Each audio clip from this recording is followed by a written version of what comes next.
Wet or very wet? There's a difference? Everything's a difference when there's fish involved. Meridian Station's gravity grid was rated to crush battlemechs flat. It had never once slowed me down enough to make Kessa late for first period.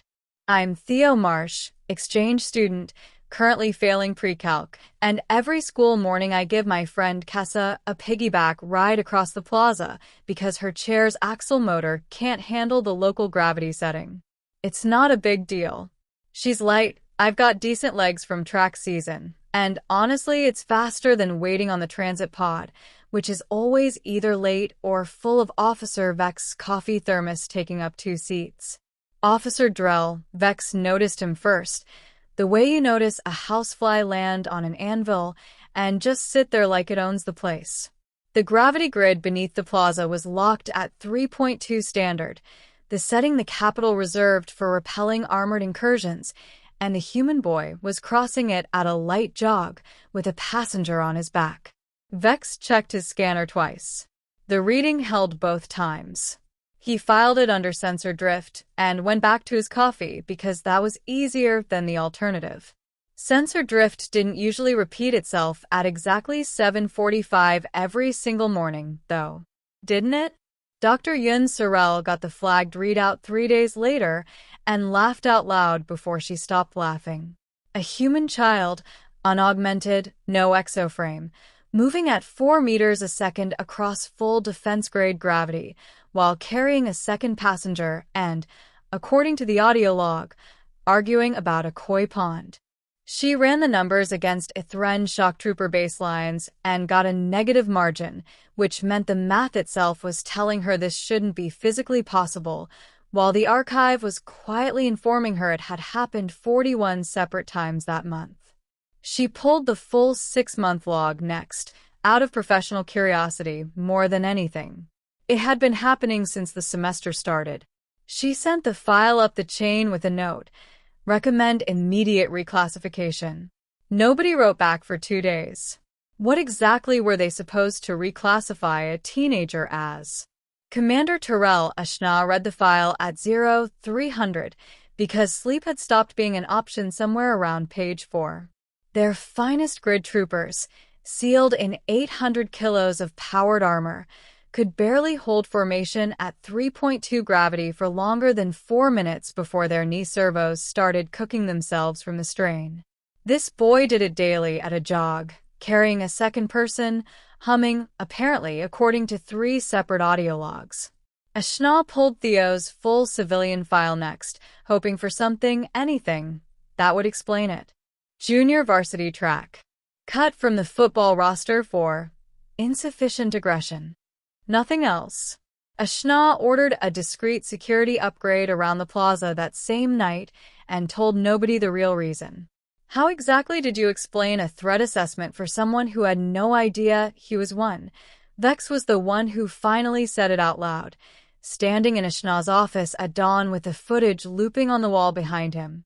3 invasion fleets in the last century had thrown everything they had at that grid: armor drop pods, gravity-hardened breach mechs, one particularly memorable attempt with siege walkers the size of transit towers, and every single one had stalled out within the first 100 meters. Vex pointed at the boy on the screen, jogging straight past the exact spot where the siege walkers had ground to a halt decades earlier, still mid-argument about the koi pond. That, Vex said, is a child. Carrying groceries worth of extra mass, sir, at speed for fun. Ashna didn't answer for a long moment. Then he asked what the boy's species called that kind of physiology, half expecting a technical term he could put in a report. Vex checked the file again. It just said average. Meanwhile, I was just trying to get Kessa to homeroom before the bell, because she'd sworn revenge if I made her late again and ruined Mr. Okonkwo's perfect attendance streak.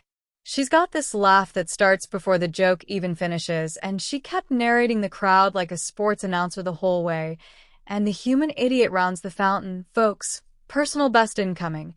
And I told her if she kept that up I was dropping her straight in the koi pond, and she said I absolutely was not, and honestly she was right, because I've never once dropped her.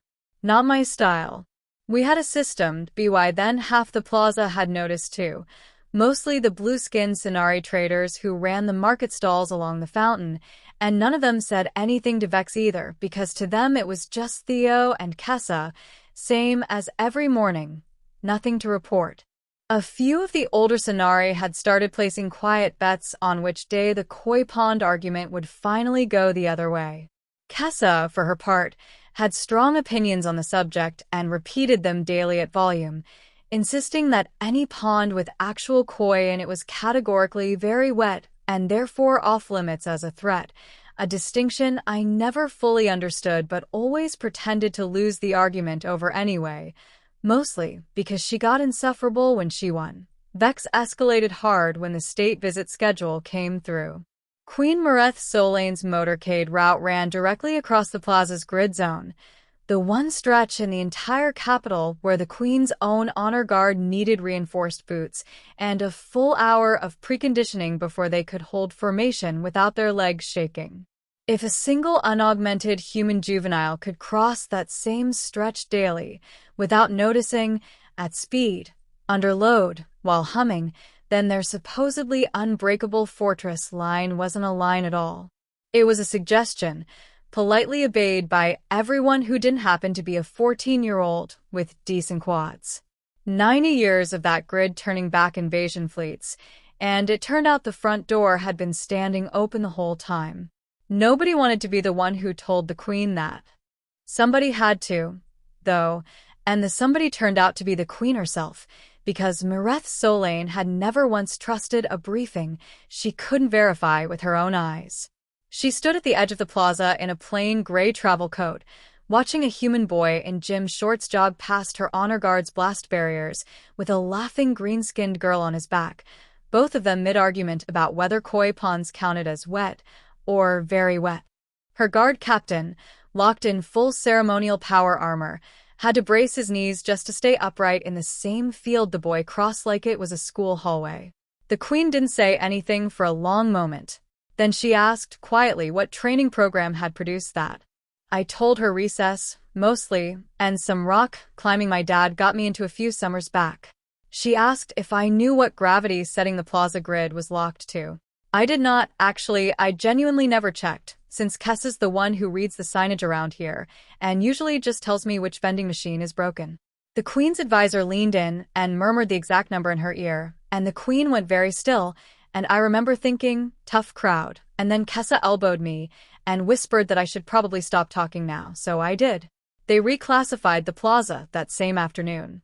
Not as a defense line, officially, as a threat assessment failure, though the internal memo Dr. Sorrell later leaked just called it the recess incident.